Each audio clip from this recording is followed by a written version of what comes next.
बिस्मिल्लाहिर्रहमानिर्रहीम अस्सलामु अलैकुम रहमतुल्लाह। आइनी तरमीम के लिए जो दो शख्सियात को क्रेडिट दिया जाता है उसमें एक तो बिलावल भुट्टो अपने आप को ख़ुद क्रेडिट देते हैं और दूसरा उन्होंने क्रेडिट दिया मौलाना फजल रहमान को। अब मौलाना फजल रहमान की जानिब से जब कौमी असम्बली के अंदर तकरीर की गई तो मौलाना फजल रहमान ने कहा कि मैं इसका क्रेडिट PTI को देता हूँ। अब मामला जो है इन तीन पार्टियों के दरमियान फिर रहा है, इन तीन पार्टियों के दरमियान मामला चल रहा है। एक जमीयत उलमा इस्लाम, एक पीपल्स पार्टी और एक PTI। तो आपको शरीफ ख़ानदान तो मुकम्मल इस मामले में पूरी की पूरी प्रोसेस और कार्रवाई के अंदर बिल्कुल कहीं नज़र नहीं आ रहा और उनका कोई किरदार है भी नहीं। उन्होंने कोई इसमें अपना रोल प्ले किया भी नहीं, उनकी जानिब से कोई इनपुट आया भी नहीं, उन्होंने कोई ऐसा काम किया भी नहीं जिसकी वजह से उनके किरदार को सराहा जाए, उनको क्रेडिट दिया जाए या उनके मतलब बात की जाए। कोई ऐसी काम या कोई ऐसी चीज़ उनकी जानिब से नहीं की गई। वैसे वो बातें बनाने में बड़े शेर हैं, लुट मारे के अंदर बड़े शेर हैं, हलवे मांडे के अंदर बड़े शेर हैं। बाकी अगर काम की बात करनी हो, कोई काम की चीज़ करनी हो, कोई इनपुट देनी हो, कोई आर्टिकल बताना हो, कोई शिक बतानी हो, कोई तरमीम के मतलब बात करनी हो तो उनकी जानिब से कोई बात नहीं होती। और वहाँ पर आते हैं, बैठते हैं, बात करते हैं, कहानियाँ सुनते हैं, कहानियाँ सुनाते हैं, लतीफ़े सुनाने में बड़े माहिर हैं। एक उसने नवाज़ शरीफ ने शेर सुनाया था, वो भी गलत सुना दिया था। तो इसमें तो तमाम लोगों की जानिब से जो मैन ऑफ द मैच का अवार्ड दिया गया वो दिया गया मौलाना फजल रहमान को। मौलाना फजल रहमान इस पूरी गेम के अंदर, पूरी इस प्रोसेस के अंदर बड़े ही लाइमलाइट के अंदर है और उन्होंने जिस तरीके से पूरे मामले को मैनेज किया उसमें क्रेडिट तो उनको जाता है। लेकिन ये अब एक मुस्तकबिल के, पाकिस्तान का मुस्तकबिल का सवाल पैदा हो चुका है कि पाकिस्तान का मुस्तकबिल कैसा होगा। ऐसा मामला जहाँ पर आपने इदारों को, एक बहुत बड़े इदारे को, पाकिस्तान के रियासती इदारे को, एक सतून को, एक पिलर को, सबसे बड़े इदारे को, अदलिया को आपने हुकूमत के, पार्लियामेंट के मातहत कर दिया है। तो इसके असरात क्या होंगे? देखिए, इसकी मिसाल आप इस तरह से ले सकते हैं। और फिर उसके बाद मौलाना फजल रहमान की PTI के साथ जो आगे मुलाकातें और इमरान खान के साथ जो मैसेज कन्वे किया गया है वो बड़ी अहम तरीन डेवलपमेंट है। लेकिन इसकी एक मिसाल इस तरह से दी जा सकती है कि अगर हुकूमत ने तमाम के तमाम जजेस को कंट्रोल करना है, हुकूमत ने अगर तमाम के तमाम आइनी मामलात को कंट्रोल करना है, आइनी बेंचेस को कंट्रोल करना है, तो जिस वक्त इमरान खान के ख़िलाफ़ अदम एतमाद पेश की गई, इमरान खान ने असम्बली डिसॉल्व कर दी। अगर उस वक्त गवर्नमेंट के हाथ में जजेस होते हैं, गवर्नमेंट के कंट्रोल में जजेस होते हैं, तो क्या जजेस इमरान खान के उस इक़दाम को खलअदम करार देते? क्या वो इस आइनी इक़दाम को रिवर्स करते? क्या इनको अदम एतमाद का दोबारा मौका मिलता? क्या ये अदम एतमाद कभी भी कामयाब करवा सकते थे? नहीं करवा सकते थे। देखिए, ये उसकी एक मिसाल है। इसको आप अगर मुस्तकबिल के अंदर अप्लाई करेंगे तो आपको समझ आ जाएगी कि किस तरीके से इन्होंने रियासती ढांचे को बिल्कुल ख़त्म कर दिया है, उसका तवाज़ुन बिगाड़ दिया है, उसका बैलेंस ख़त्म कर दिया है। और इन्होंने जो तरीक़ा और हरबा इस्तेमाल किया है, ये ता क़यामत तो हुकूमत के अंदर नहीं रहने वाली ये दो जमातें।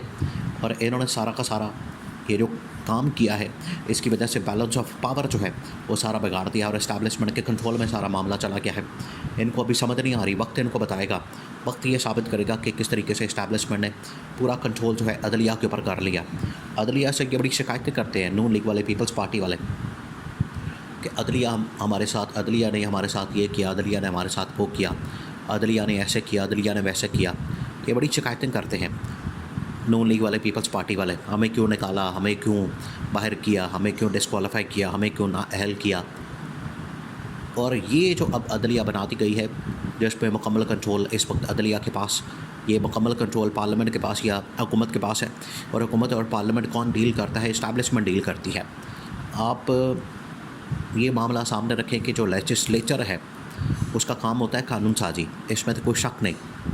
लेकिन इस कानून साजी के लिए कितने लोगों ने इस कानून साजी को पढ़ा, कितने लोगों ने इस कानून साजी के मतलब बात की है, कितने लोगों ने इस कानून साजी के मतलब डिबेट की है, कितने लोगों को इस कानून साजी के मतलब अंदाज़ा था या उनकी स्टडी है या उनको बैकग्राउंड का अंदाज़ा है और उसके पॉलिटिकल इम्पैक्ट के मतलब वो बात करेंगे?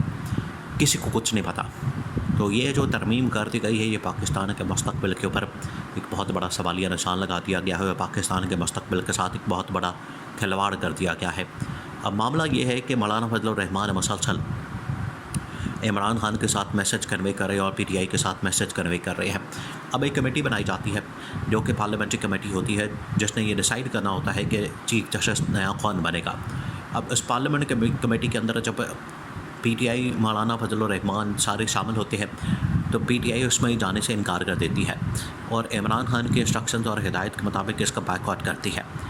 अब मौलाना उनको कन्विंस करते हैं, पीटीआई वालों से रब्ता करते हैं, इमरान खान को जो पैगाम भेजा जाता है कि मौलाना फजल रहमान इस बात के ऊपर बड़े खुश हैं कि इमरान खान के जो पैगामात हैं मौलाना के लिए, उन्होंने नए ख्वाहिशात का इजहार किया।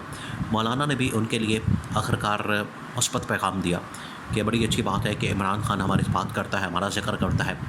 फिर इमरान खान ने भी कहा कि मुझे मौलाना का किरदार अच्छा लगा, मौलाना ने जिस तरीके से ये पूरा मामला चलाया है, संभाला है।